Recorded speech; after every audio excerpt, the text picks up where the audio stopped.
Good morning, children. Already we have seen in this lesson acid, bases, and indicators like litmus paper, turmeric, and China rose. Today we will discuss about neutralization. Neutralization means बेटा होता क्या actual में. Suppose any substance contain acid and उसके effect को खत्म कर दो. Suppose any substance have base, just उसके इफेक्ट को आप खत्म कर दो, तो इसमें हम इसको बोलते हैं न्यूट्रलाइजेशन. न्यूट्रलाइजेशन में एक वर्ड है बेटा न्यूट्रल. न्यूट्रल मींस इस लेसन के कंसेप्ट में न्यूट्रल का मतलब क्या है. Neutral means a substance neither contain acid nor contain base. एक सब्सटेंस है जहाँ ना ही उसमें एसिड है ना ही उसमें बेस है, उसको हम बोलते हैं neutral substance. So how can we neutralize. So suppose you have acid, so just mix base, उसमें बेस डाल दो तो न्यूट्रल हो जाएगा बेटा. अब न्यूट्रल हो गया तो जब आप लिटमस लेके जाओगे तो neither red change into blue nor blue change into red, तो इसका मतलब वो न्यूट्रल है, ना ही एसिड है ना base. Suppose any substance you have that contain base, so just mix acid. So acid है तो बेस मिक्स कर दो, बेस है तो एसिड, तो न्यूट्रल हो जाएगा बेटा. Okay, let's see the definition. Neutralization क्या है. The reaction in which acid and base react to each other. अगर एसिड है बेस डालोगे तो आपस में रिएक्शन होगा, बेस है तो एसिड डालोगे तो आपस में होगा बेटा. The reaction in which an acid and base is react to each other to produce salt and water, to produce salt and water as well as heat will also released in this process. साथ में heat भी release होगा बेटा. Okay, so the reaction in which an acid and base is react to each other to produce salt and water is known as neutralization. अब इसको हम अगर equation के फॉर्म में लिखें बेटा तो एसिड प्लस बेस दोनों रिएक्ट होगा तो क्या फॉर्म होगा बेटा. Salt plus water. ओके बेटा. अब इसको हम सिंबल के फॉर्म में भी लिख सकते हैं या एसिड का नाम दे सकते हैं. सो एसिड में हाइड्रोक्लोरिक एसिड, इसका सिंबल फॉर्म में नहीं लिखना है तो आप वर्ड में लिख सकते हो hydrochloric acid. Plus base sodium hydroxide. Again आपको सिंबॉलिकली नहीं समझ में आ रहा है, हायर क्लासेस में समझ में आएगा, तो आप इसको या तो ऐसे याद कर लो, अदरवाइज इसके वर्ड फॉर्म में लिखो. यहाँ पे एसिड हो गया और ये बेस हो गया, इसको रिएक्ट करेंगे तो बेटा सॉल्ट बनेगा, that is NaCl and plus water will release. ये वाटर का फॉर्मूला है और ये सॉल्ट. ये कौन सा सॉल्ट है जो घर पे हम खाते हैं बेटा, that is NaCl. There are different types of salt. अगर हम दूसरा कोई एसिड और बेस लेंगे तो दूसरा सॉल्ट आएगा, बट वो हम कंज्यूम नहीं करते, ये वाला कंज्यूम करते हैं. ओके बेटा.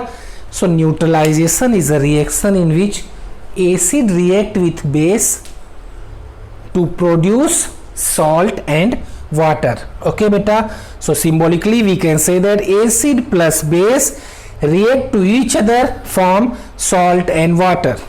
Okay, after that one more topic is given in our textbook, last topic, which is neutralization in everyday life. अब हम जैसे मैंने बात की, अगर आपके पास एसिड है आप उसको न्यूट्रलाइज करके बेस करना चाहते हो, आइदर सब्सटेंस कंटेन बेस और उसको न्यूट्रलाइज करके एसिड करना चाहते हो, तो इसका जनरल जो डेली लाइफ में क्या यूज है. Suppose first one is indigestion.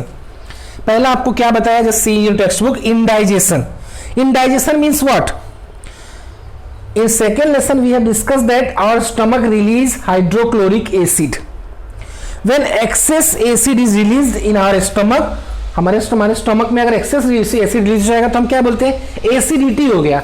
That time हम क्या प्रीफर करते हैं बेटा, इनो और antacid tablet. That antacid tablet और Eno contain base. So excess release of acid means acidity. So when you will use Eno or antacid, that will neutralize to each other, means that जो आपके body में हो रहा है that is acidity and you have to use a base which is antacid or eno. so that time क्या होगा, दोनों react करके एक दूसरे को न्यूट्रलाइज कर देंगे. तो ये पहला बताया गया है. नेक्स्ट वन लिखा है एंट बाइट. जब एंट बाइट करती है बेटा तो दैट टाइम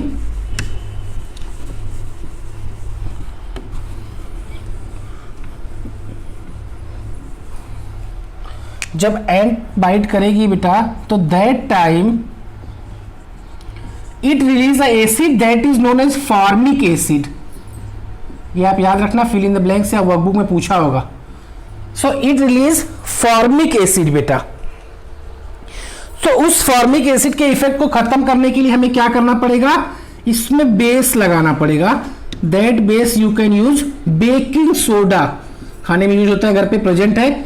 सो एसिड जब चींटी आपको काटती है बेटा तो वहां पे आपको थोड़ा सा इरिटेशन और पेन होता है because of some acid released by the ant. So that time you can use baking soda which contain base, so that will neutralize the effect of acid। तो यहां पे भी देखो न्यूट्रलाइजेशन हो गया। Third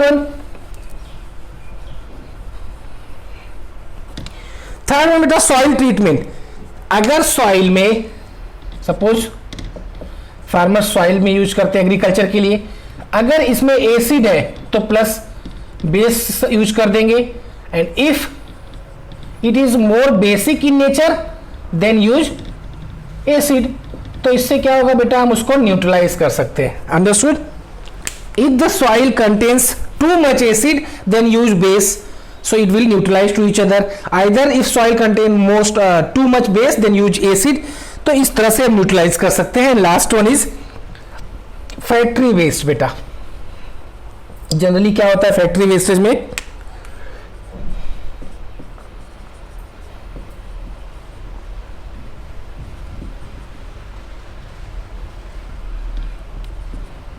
factory waste contains acidic substance बेटा। यहां पर देखो लिखा है the waste of many factories contains acid.